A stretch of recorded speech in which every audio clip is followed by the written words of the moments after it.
第103章，猝不及防。我们和尚高公司现在可以说是势同水火，不共戴天。在这种情况下挖他们的人，这的确是很难想到。但是不得不承认，马从敬这个思路厉害，他是一语惊醒梦中人。如果说周光华现在是歇斯底里的最后疯狂，那这个时候如果我们能够把上高深圳公司的人再挖几个，绝对会沉重打击周光华，说不定会成为压垮他的最后稻草。俗话说趁他病要他命，现在上高深圳公司正处在人心浮动的时候，周光华人都要疯了，他还顾忌什么？肯定在公司天天骂人，几个经理被他训得像狗一样。这个时候我们趁虚而入，机会真是太好了。周光华估计也不会想到我们会对他釜底抽薪，所以他不可能有防备。陈振华操着一口广普道：马总，现在我们和尚高公司势同水火，挖人恐怕难吧？稍微有点骨气的人，这个时候会反水。我和高烟都一笑，马从敬更是哈哈大笑道：陈振华，你真是书读傻了。我问你，在深圳这个城市骨气值几两碎银子？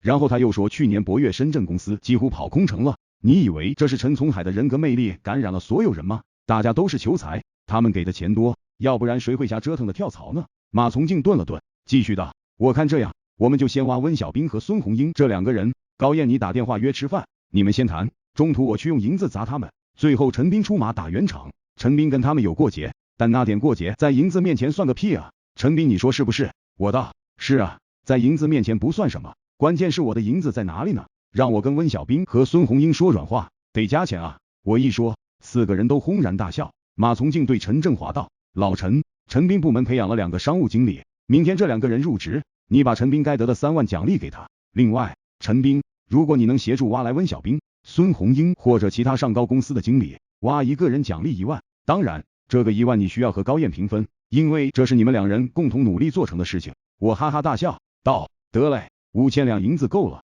我保证捧得温小兵和孙红英对我成见尽消。大家都是求财，他们在上高的日子也不好过，我们是拯救他们。再说了，高总本来又是他们的老领导，总有点情分在吧？高燕很尴尬道：我从来不相信什么情分。哼，高燕哼了一声，真的是高冷女神的风范尽显。我知道她内心深处不怎么待见温小兵，原因她之前也说过，但是此一时彼一时。那个时候温小兵如日中天，要留住他公司这一边处在弱势地位，那个时候需要高燕去求他。但是现在温小兵在上高的事业并不得意，而且他在上高还被我收拾得很惨，面子丢得太大。这个时候高燕再找他，那是给他一个转身的机会，要不然他继续留在上高，可能把自己的职业生涯葬送。总之一句话，商场如战场，打仗从来就不是一棍子把人家打死，而是打打谈谈，边打边谈，在战场上打赢了，那就能在谈判桌上拿出更多的筹码来。现在我们和尚高就是这种情况，我们打了几次漂亮的仗，搞得他们很被动。这个时候如果我们再一味的猛冲猛打，不留一点余地，反而可能激起他们的反抗之心。狗急跳墙，兔子急了还咬人呢。更何况像温小兵、孙红英这些都是博越走出去的精英，他们真要豁出命去干，我们未必顶得住。所以这个时候换招法，从意志上瓦解他们，通过糖衣炮弹腐蚀他们。不得不说马从敬又给我上了一课。一顿饭吃饭，我送马从敬去做的士，临走的时候马从敬跟我讲，高燕约到人之后，我就不和他们见面了，我委托你代表我全权负责谈条件，什么都可以谈，只要他们愿意重新回来。我马从敬既往不咎，我大惊失色，说老马你怎么变卦这么快啊？刚才不还说要亲自见他们吗？马从敬冷笑道，那是我给高燕壮胆呢。我跟你讲，对温小兵和孙红英这种人，不能太给他们脸，我怎么可能见他们？而且我跟你讲，你也不要给他们太多好脸色看，你和高燕一个唱红脸，一个唱黑脸，你就是黑脸，挖得了就挖，挖不了你就给我使劲对，对得他们听到你的名字都做噩梦，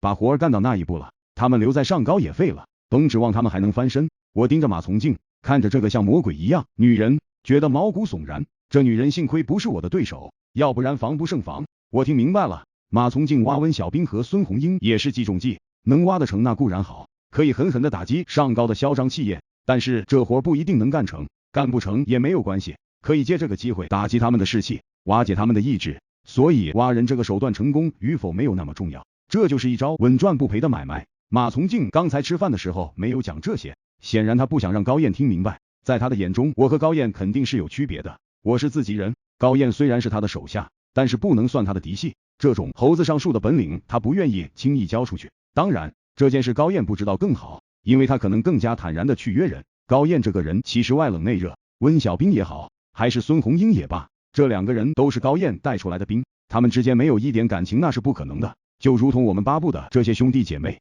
我和老唐、方柔这些人，那绝对是革命友谊。伊布那边就算关系淡薄一些，但是这种团队培养出来的兄弟姐妹，情谊都还是挺深的。我跟马从敬讲，老马，我有一个疑问，为什么今天白天抓阄的时候，偏偏就是陈立忠抓到了伊布？我觉得这事儿没有那么巧吧？马从敬像看白痴一样的看着我，道：你什么意思？你的意思是我搞了鬼吗？你当我跟你一样阴暗龌龊？我竟无言以对。马从敬的反击总是让人猝不及防。